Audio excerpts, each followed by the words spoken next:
Olá pessoal, nossa aula de hoje vai ser sobre expressões algébricas. As expressões algébricas são expressões matemáticas que apresentam números e letras, ou somente letras, envolvendo as operações.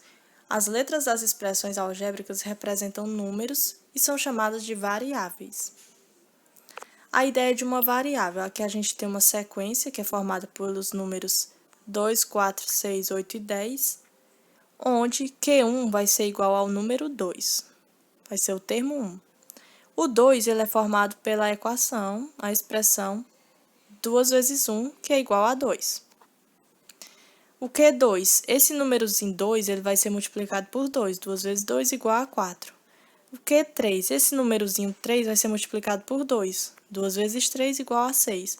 Q4, 2 vezes 4, que é igual a 8. Q5, 2 vezes 5, que é igual a 10. Esse númerozinho aqui é que está se multiplicando por 2.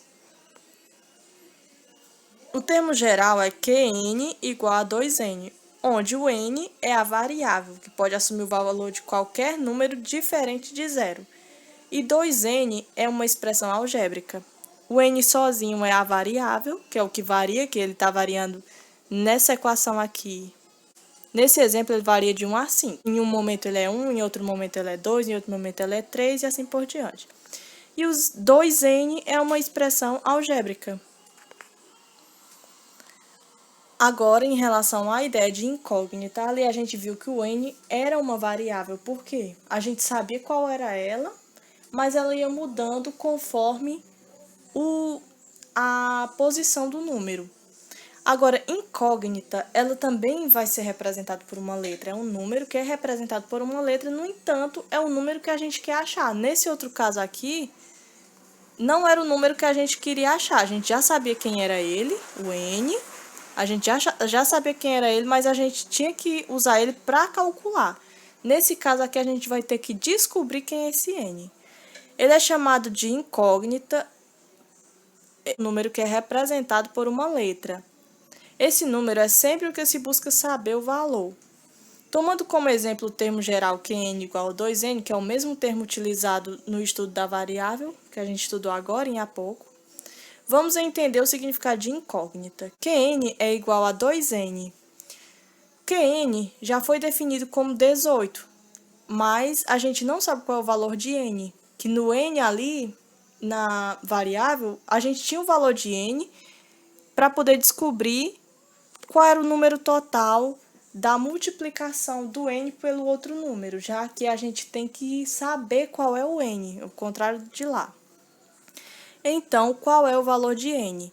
A gente sabe que a multiplicação, como é o caso aqui, 2n, significa 2 vezes n, ela é o inverso da operação divisão. Então, o que a gente tem que fazer para poder descobrir quanto é o n? A gente vai ter que dividir o 18. 18 é igual a 2n. Então, a gente vai fazer aqui o inverso, só trocar o que vem antes para depois. E o que está depois vem para antes da igualdade. 2n vai ser igual a 18, a gente só inverteu. N vai ser o quê? Vai ser 18 dividido pelo númerozinho 2 aqui. 18 dividido para 2 é igual a 9. Então, o n é igual a 9. Quando a gente estava descobrindo que era variável, a gente já sabia qual era o número que representava a letra n. Já aqui não, a gente não sabe, a gente vai ter que calcular para poder descobrir. Por causa disso, é chamado de incógnita. Por exemplo, anteriormente nos foram fornecidos 5 termos da sequência. Determine o valor do 10º termo através da expressão algébrica estabelecida. É a mesma expressão que a gente viu no exemplo que tratava de variável. N é a variável. Q10 é igual a 2 vezes 10, que é igual a 20. O número que vai ser usado na multiplicação com o 2 vai ser o número que está sendo representado pelo termo. Eu quero saber o 10º termo, então é o Q10. Na expressão, é 2 vezes n. N vai ser representado pelo o número do termo, que nesse caso é 10. Então, 2 vezes 10 é igual a 20. Agora, determine o 25º termo. Como é que vai ser? Q25 é igual a 2 vezes 25, que é igual a 50. Esse exemplo fala sobre incógnita. Descubra o valor representado pela incógnita através da seguinte expressão algébrica, Qn é igual a 3n. É bem parecido com o exemplo anterior. 15 vai ser igual a 3n. Agora, a gente vai ter que descobrir quanto é o valor de n. Como é que a gente faz? A gente inverte esses dois números, deixando somente a igualdade no lugar. 3n igual a 15.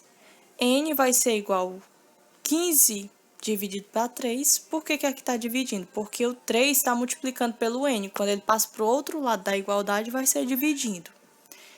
15 dividido para 3 é igual a 5. Então, n é igual a 5. Agora, a gente está vendo que aqui, ó, descubra o valor de n através da expressão Qn igual a n menos 3. A gente está vendo que tem um sinal de menos. O inverso da subtração, como eu já falei em algumas aulas passadas, o inverso da subtração é a soma. Aqui a gente tem 21 igual a n menos 3. Invertendo, fica o quê? N menos 3 igual a 21. Eu tenho que deixar somente a letra antes da igualdade, como eu fiz nos exemplos anteriores. N vai ser igual a 21 mais 3. Por que é mais 3? Porque a soma é o inverso da subtração. E aqui, antes da igualdade, ela está subtraindo. Então, quando ela passa para o outro lado, ela vai somando. N é igual a 21 mais 3, N é igual a 24. Se a gente for substituir aqui, o Qn é igual a 21. N é igual a 24, como a gente já descobriu aqui. 24 menos 3 é igual a 21, então fica o quê? 21 igual a 21. E essa é a nossa atividade, vocês copiam daqui mesmo, viu? É pequenininha, é bem simples. Qualquer dúvida é só perguntar. Tchau, até a nossa próxima aula.